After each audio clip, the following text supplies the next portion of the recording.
Sveiki, brangieji. Išvyniojame dar vieną dovanėlę, kurią Dievas yra paruošęs ir dovanoja iš to, kas buvo atlikta ant Golgotos kryžiaus. Tai yra bendravimas.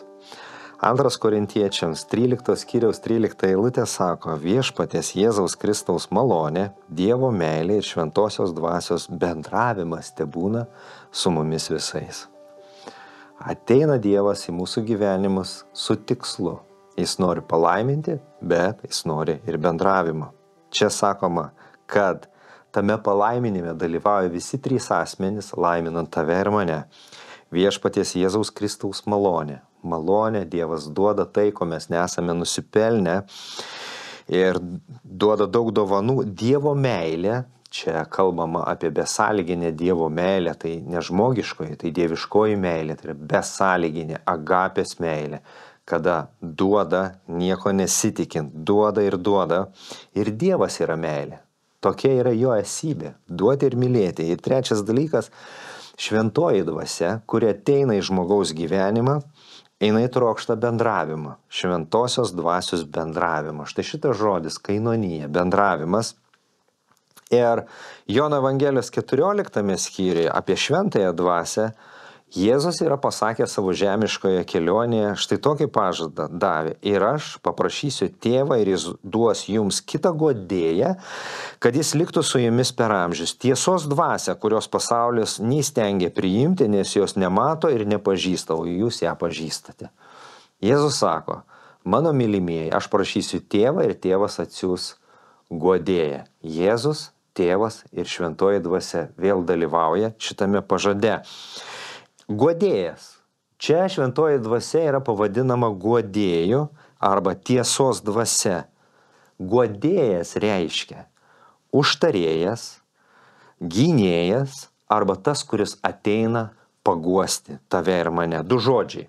Guodėjas, graikų kalbos žodis parakletos yra iš dviejų graikiškų žodžių. Tai yra para, labai arti, ir kaleo, kviesti. Šventoji dvasia ateina, kad turėti labai artimus, intimius santykius su žmogumi ir kviesti į bendravimą. Todėl, kada šventoji dvasia ateina į žmogaus gyvenimą, jinai kviečia žmogų bendravimui. Ir žmogus jaučia tą tokį paraginimą, norą pasikalbėti su Dievu, norą bendrauti, norą praleisti laiką, norą tiesiog būti paguostam, kada einame per įvairiausius sunkumus ir panašiai. Bendravimas tai yra, kada aš kalbu, o šventoji dvasia klauso. Šventoji dvasia kalba, tada aš klausau. Nuostabu yra tai, kad tą bendravimą mes galime patirti praktiškai. Kalbėjimąsi su Dievu galima patirti praktiškai.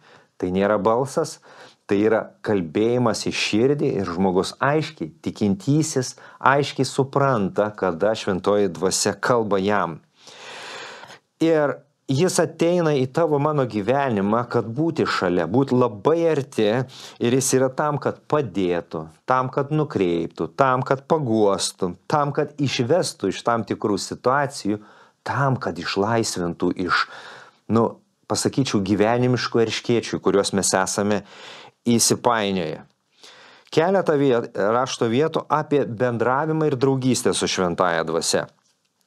Apaštalų darbų 8 skyriaus 28 eilutė sako, kad vienu keliu keliavo Kandakės dvariškis Etiopas. Tiesiog keliavo ir staiga vienam iš Dievo žmonių, 28 eilutė, pasakė: dabar šitas Etiopas keliavo namo ir sėdėdamas savo vežime skaitė pranašą Izaiją. Tiesiog skaitė raštą. Ir čia dvasia pasakė Pilypui, bendravime, prieik, laikykis greta šito vežimo. Pribėgęs Pilypas išgirdo jį skaitant pranašą Izaiją ir paklausė: ar supranti, ką skaitai? Ir jis tada atsakė: nesuprantu, nes nėra kas paaiškintų. Tuomet jie susėdo kartu, turėjo gerą bendravimą. Pilypas paskelbė Evangeliją. Etiopas priėmė Jėzų kaip savo gelbėtoją. Galiausiai vežimą liepė sustabdyti. Sako: štai vanduo, kasgi man trukdo pasikrikštyti. Bet esmė, kad Pilypas turėjo bendravimą su šventąja dvasia. Ir šventoji dvasia paragino: prieik, padaryk tą. Kita iliustracija yra iš Apaštalų darbų 20 skyriaus. Dar vieną iliustraciją noriu pasidalinti su jumis. Apaštalų 20 skyriaus yra: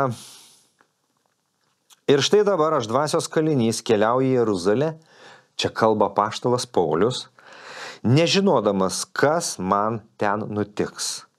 Tik tai šventoji dvasia kiekviename mieste man liudija sakydama, kad manęs laukia pančiai ir suspaudimai.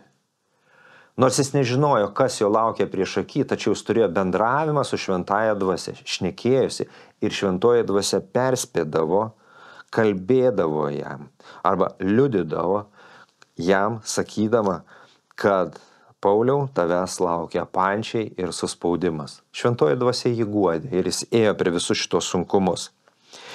Ir dar viena rašto eilutė, kad tai yra ne tik bendravimas ir draugystė, bet tai yra ir partnerystė.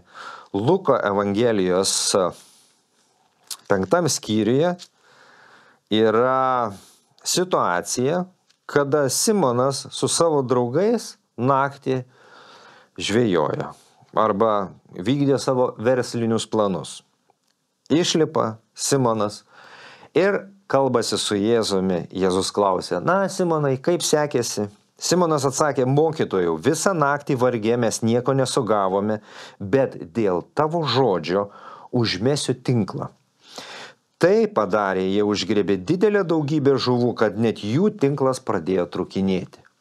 Čia vėlgi bendravimas, kad tas bendravimas perauga į bendradarbiavimą ir Dievas esantis tavyje veda, kad tavo veiksmai nebūtų naktį. Naktis, kuris simbolizuoja bandymą kažką padaryti savo pastangomis, bet kada duoda žodį šventoji dvasia, užgriebk, užmesk dar tinklą šitoj vietoje, sako mokiniai, užgriebė didelę daugybę ir šita žuvis buvo kaip palaiminimas ne tik tai vienam Simonui, bet ir visiems mokiniams. Taigi, Dievo dvasia ateina į mūsų širdis ir jinai sako, ateina ta, kuri yra labai arti, jinai trokšta bendravimo, trokšta bendradarbiavimo ir partnerystės, kad mes vaikščytumėm kartu su juo, klausytumėm.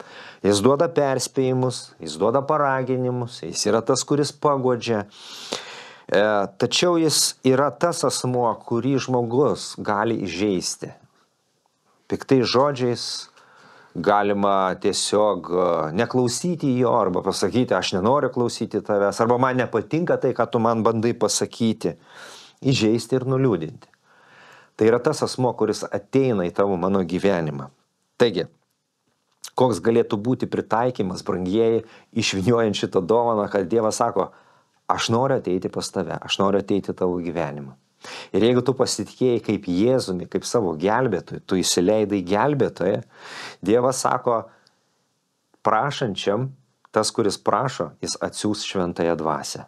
Todėl belieka tik paprašyti, viešpatie ateik, Dievo dvasia, ateik į mano gyvenimą. Aš noriu turėti tos artimus santykius su tavimi, kalbėtis, bendrauti, pažinti tave. Aš noriu girdėti tave, aš noriu, kad tu mane paguostum, kad tu mane nurodytum, ten, kur nereikia, sustabdytum, duotum patarimą ir kad mes būtume bendradarbiai. Juk tik kartu su tavimi, gaudant šitą žuvį, tinklai bus pilni. Aš nebenoriu eiti savo pastangomis, nes ėjimas savo pastangomis ir gyvenimas vienumoje tai yra kaip naktį gaudyti tą žuvį. Ir tada Simonas Petras sako, viešpatie atleisk, visi mano rezultatai yra nulis. Štai, Dievas ateina, kad palaiminti, Dievas ateina artimiems santykiams ir artimam bendravimui su tavimi. Jis nori kalbėtis dabar. Jis turi labai daug ką papasakoti ir pasakyti tau asmeniškai. Jis tave priima tokį, koks esi, kokie esi. Ir jis yra paguodos Dievas. Tu gali drąsiai jo pasitikėti, drąsiai jį remtis, drąsiai jam išsakyti savo skausmus ir atiduoti šitas visas naštas. Jis yra tas, kuris neša, jis yra tas, kuris paima ir tas, kuris paguodžia. Todėl tu gali eiti su juo lengvume, eiti džiaugsme, eiti bendravime. Štai į ką aš tave ir kviečiu – leistis į kelionę su šventąja dvasia.